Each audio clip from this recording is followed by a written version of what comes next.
आप जानते हैं कि मजलिस इत्तेहादुल मुस्लिमीन सरजमीन दक़द हैदराबाद से क्यों निकली और किस लिए इत्तेहाद का पैगाम पूरे हिंदुस्तान में फैला रही है?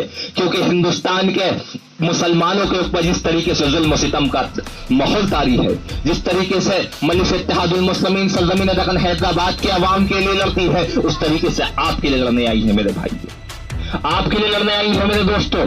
मैं जानता हूं तमाम फिरके के लोग हैं, तमाम लोग हैं, तमाम मसलहत के लोग हैं, मैं तमाम मसलहत की इज्जत करता हूं, मगर एक बात बताता चलता हूं मेरे दोस्तों। औज़ुबिल्लाहि मिनश्शैतानिर्रजीम, बिस्मिल्लाहिर्रहमानिर्रहीम। जानशीन पे तशरीफ फरमा बड़े भाई मदीन साहब और सुल्तानपुर के ज़िला सदर सरफराज साहब और अम्बेडकर नगर के ज़िला सदर जनाब मुराद अली साहब और यहाँ बैठे मेरे बड़े बुजुर्गों, दोस्तों और मेरे प्यारे भाइयों, और मेरी आवाज़ जहाँ तक पहुँच रही, मुझे सुन रही इज़्ज़तदार पर्दानशीन मेरी माँ बहनें, अस्सलाम वालेकुम। शहीदाने वतन को याद सुबह शाम करते हैं, शहीदाने वतन को याद सुबह शाम करते हैं, बड़े ही शौक से सर हम वतन के नाम करते हैं, बड़े ही शौक से सर हम वतन के नाम करते हैं। शहीदाने वतन को याद सुबह शाम करते हैं, बड़े ही शौक से सर हम वतन के नाम करते हैं। अरे कभी झुकने ना देंगे हम तिरंगे को कयामत तक, कभी झुकने ना देंगे हम तिरंगे को कयामत तक, कि हम तामील हुक्म मजहब इस्लाम करते हैं, कि हम तामील हुक्म मजहब इस्लाम करते हैं। कि तूने ये जो नफरत का बाजार सजाया हुआ है, तूने ये जो नफरत का बाजार सजाया हुआ है, तो यूं कहता है कि मुसलमान पर आया हुआ है। तूने ये जो नफरत का बाजार सजाया हुआ है, तो यूं कहता है कि मुसलमान पर आया हुआ है। आ चीर के दिखा दूं सीना अपना, हमने हिंदुस्तान का नक्शा अपने सीने में बसाया हुआ है, हमने हिंदुस्तान का नक्शा अपने सीने में बसाया हुआ है। मेरे दोस्तों, मेरे भाइयों, मैं आपको अपनी तारुफ करा दूं, मैं कुल हिंद मजलिस इत्तेहादुल मुस्लिमीन दिल्ली MIM से आप तमाम लोगों के बीच तशरीफ फरमा हो। मैं मजलिस इत्तेहादुल मुस्लिमीन का एक छोटा सा नक़्क़ुल कौम, मजलिस इत्तेहादुल मुस्लिमीन का सिपाही हूँ। आज मेरे सामने बहुत बड़े बड़े लोग बैठे हैं, काफी एजेड है, मैं आप तमाम लोगों से बहुत छोटा हूँ। आज यहाँ पे पहला प्रोग्राम है मजलिस इत्तेहादुल मुस्लिमीन का। मैं आपको बताता चलूं मेरे दोस्तों कि मजलिस इत्तेहादुल मुस्लिमीन की स्थापना से लेके, देश की आज़ादी से लेके, हिंदुस्तान के ऊपर, हिंदुस्तान के मुसलमानों के ऊपर जुल्म सितम से लेके और हमारे जो भी हुकूक को छीने गए, सब वाक़या आपको आज बताऊंगा। और जो मजलिस इत्तेहादुल मुस्लिमीन के जितने कारनामे हैं, जितने मजलिस इत्तेहादुल मुस्लिमीन ने कामात करे हैं, जितने मजलिस इत्तेहादुल मुस्लिमीन ने झंडे गाड़े हैं, सब बताऊंगा मेरे दोस्तों। आज हिंदुस्तान को आज़ाद 72 से 73 साल हो चुके। हिंदुस्तान आज़ादी से पहले, आज़ादी के बाद हिंदुस्तान के दो टुकड़े करे गए, एक का नाम पाकिस्तान रख दिया गया, और जिसको हिंदुस्तान से मोहब्बत नहीं थी वो हिंदुस्तान छोड़ के पाकिस्तान चला गया। जिसको हिंदुस्तान से मोहब्बत थी, हिंदू मुस्लिम सिख ईसाई भाईचारे से मोहब्बत थी, जिसको हिंदुस्तान के खूबसूरती से मोहब्बत थी, वो हिंदुस्तान में रह गया मेरे दोस्तों। और हिंदुस्तान की आज़ादी के बाद तमाम लोग खुशहाली की जिंदगी जीने लगे, हिंदू मुस्लिम सिख ईसाई भाईचारे के साथ जीने लगे। मगर हिंदुस्तान के मुसलमानों को ये नहीं पता था कि हिंदुस्तान के मुसलमानों के खिलाफ हिंदुस्तान के ये जो हुक्मरान बैठे थे, वो हिंदुस्तान के मुसलमानों के खिलाफ एक साजिशों का दीवार रच रहे हैं। हिंदुस्तान देश तरक्की करता रहा, सारी कौम तरक्की करती रही, मगर मुसलमान अपनी तरक्की तलाश करता रहा, अपनी तरक्की तलाश करता रहा। हद तो हद एक मामलात आई, हिंदुस्तान के मुसलमानों के रिजर्वेशनों को छीना गया, हद तो हद हिंदुस्तान के मुसलमानों के हुकूक को छीना गया, हद तो हद ये बात आ गई वो दिन 1992 बाबरी 6 दिसंबर के दिन बाबरी मस्जिद को शहीद करा गया। मेरे दोस्तों, वो सोची समझी साजिश थी। उसको बाबरी मस्जिद को शहीद करने से पहले हिंदुस्तान के मुस्लिम बहुल इलाकों से रथ यात्रा निकलवाई। वो रथ यात्रा जहां जहां से निकलती थी वहां वहां मुसलमानों की मां बहनों की इज्जतों को लूटा जाता था। वो रथ यात्रा जहां जहां से निकलती थी वहां मुसलमानों के घर बार से लेके उनके दुकानों तक के, उनके कोठों तक के, उनके गांव तक के जला दिया जाता था और कहा जाता था कि हिंदुस्तान देश छोड़ो, हिंदुस्तान देश छोड़ो, मुसलमान देश छोड़ो।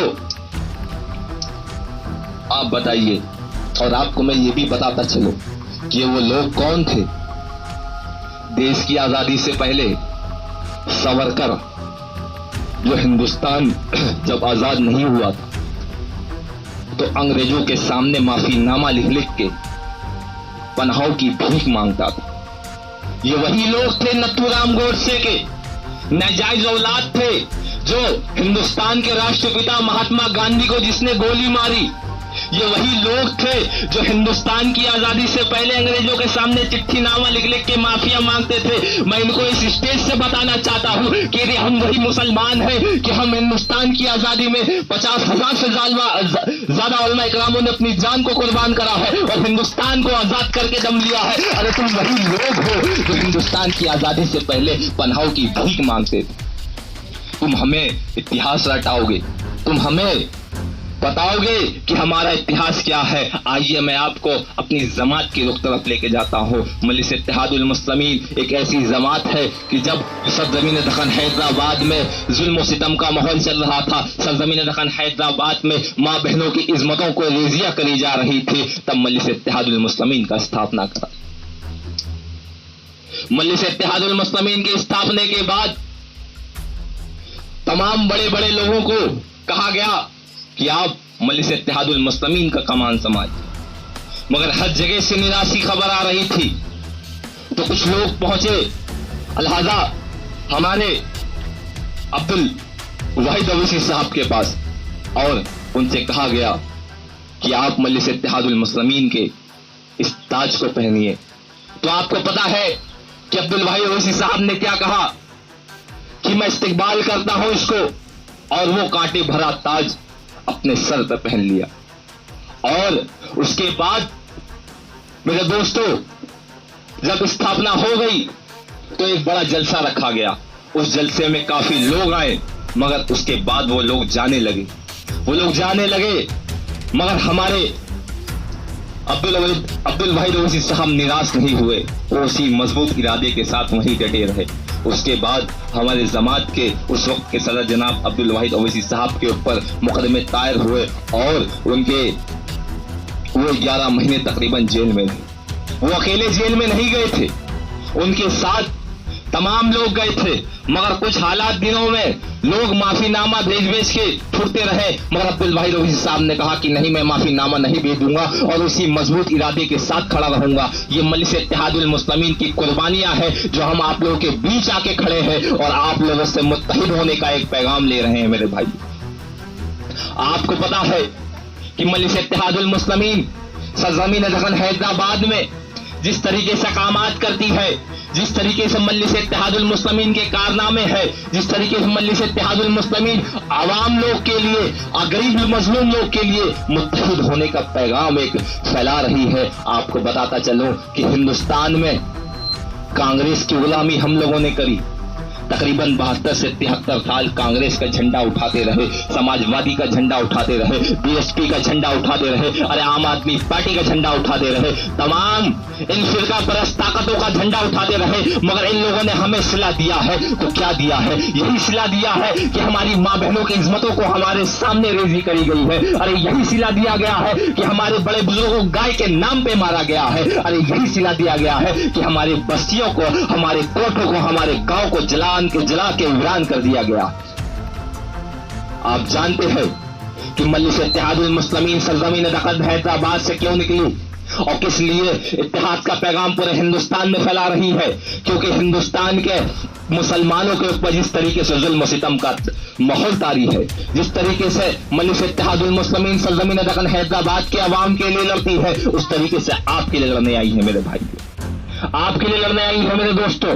मैं जानता हूं तमाम फिरके के लोग हैं, तमाम लोग हैं, तमाम मसलहत के लोग हैं। मैं तमाम मसलहत की इज्जत करता हूं, मगर एक बात बताता चलता हूं मेरे दोस्तों, एक वाक्य बताता चलता हूं मैं आप तमाम लोगों को कि मैं एक बाजार में गया, एक